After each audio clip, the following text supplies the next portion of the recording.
Преобразователь 12 вольт бөлбөй калса, фара иштебей калат. Достор, көптөр сурашып атат бизден, электро муравейдин фарасы иштебей калды, эмнеден болушу мүмкүн деп. Мен силерге көрсөтүп коеюн, бияка келиңиз. Преобразователь 12 вольт бөлбөй калса, фара иштебей калат. Анан артка жүрбөй калат. Анан биринчи, анан үчүнчү көз кошулбай калат. Ошону көрсөтүп коеюн силерге. Кантип текшериш керек экен. Мультиметрди аласыздар, 200-гө коесуздар, постоянный токко 200-гө коюп туруп, карасына саясыз мынтип. Карасына сайып туруп, экинчи кызыл болсо, кызылга саясыз. Көрдүңүз?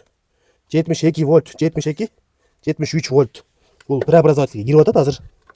Кайра кызылды алып туруп эле сарыга саясыз. Сайганда 12,2. Значит, преобразовательден 72 вольт кирип атат дагы, анан 12,2 вольт чыгып атат. Значит, азыр фара иштейт мунуку. Кимдин фарасы иштебей калса, ошондо текшерсеңиздер болот. Баардыгыңыздарга рахмат. Сиздер менен Ампербай командасы.